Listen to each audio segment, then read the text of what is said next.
You know, this story is called Volcanoes in the Ring of Fire. And the Ring of Fire is an area between your country, Japan, right? And our country, the United States, right? Because this is a very active area in terms of volcanic action. And of course, as we know from the tsunami that occurred, was that last year or 2 years ago? What year was the tsunami? Last year. Last year, right. There's a lot of activity under the earth that creates so much movement. And in fact, there are whole countries that are made from volcanic action, like Japan, right? Yes. Yeah, so, and Hawaii, it's not a country, but it's one of the states of the United States. So this is one of the areas that has been created from volcanic action. That's one of many areas of the earth. So there are 850 active volcanoes around the world. Now, active volcanoes mean they're still hot and they still explode and shoot out fire. And those are separate from the ones that are not active. Inactive volcanoes, they're still existing and in their form, but they don't have heat and lava coming out of them.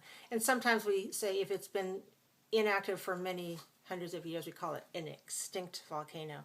But there are 850 active volcanoes around the world. Do you know where these mountains of fire are found?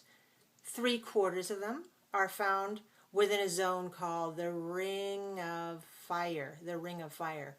One edge of the zone stretches along the west coast of the Americas. So if you look at all the Americas right here, so the North and South America, we call them the Americas. Then they stretch from the from the west coast of the Americas all the way around to the east coast of Asia, right? So they stretch around there. So one edge of the zone stretches along the west coast of the Americas, from Chile to Alaska. Chile is in the South America, to Alaska, which is in North America. And the other edge runs along the east coast of Asia, from Siberia in the north. Siberia is in Russia. From Siberia in the north to New Zealand, which is next to Australia. And 20% of these volcanoes are located in Indonesia. Have you ever been to Indonesia? Yeah, no. Haven't traveled to Indonesia, huh? Well, Indonesia, yeah, so no, I haven't been there. I have friends who have been there, but personally I have never been there. And so it's a country made of many islands. Yeah.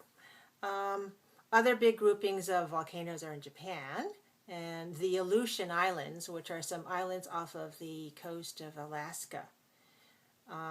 And also in Central America. In May 1980, not too many years ago, well, maybe 3 decades ago, right? 32 years ago. In May 1980, Mount St. Helens blew its top in Washington State.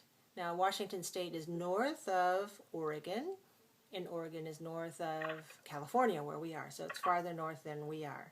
And this huge explosion came as a great surprise to geologists. Now, you know, geologists are scientists who study geology. Geo means the earth.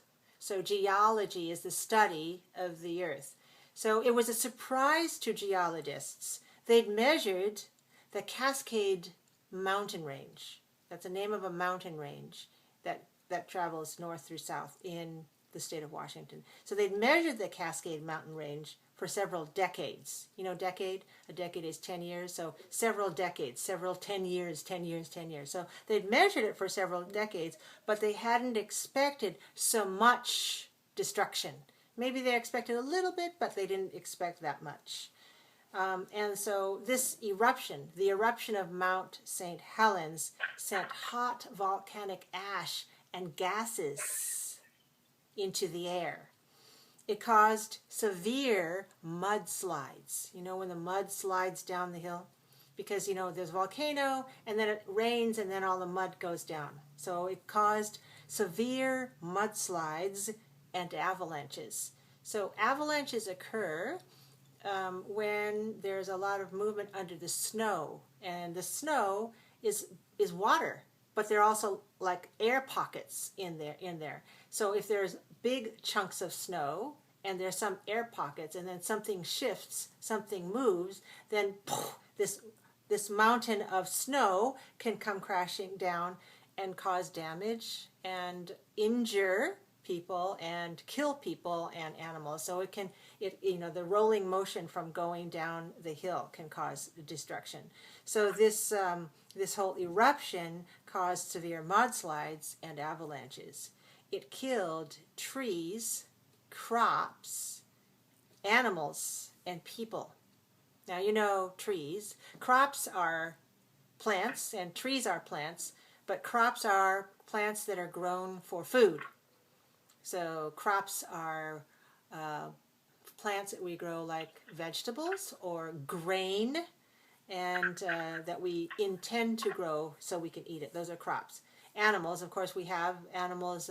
Some of them are wild, but some animals are ranch animals that people raise for certain purposes, for example, for meat.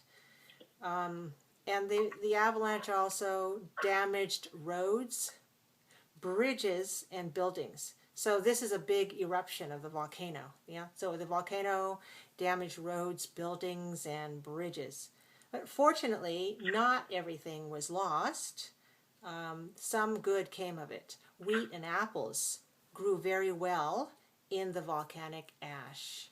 So the ash from the volcano, which comes from inside the earth, that landed on the ground, and that was helpful, acting like some sort of nutrient to grow certain things that are commonly grown in Washington. Wheat and apples, for example, benefited from the volcanic ash. So although it caused a lot of damage and some people were killed, there were some good sides to this volcanic eruption. Did you understand the story? Story was easy? Yes, I think so. Okay, so let's talk about the sounds. Shall we talk about how to pronounce the sounds?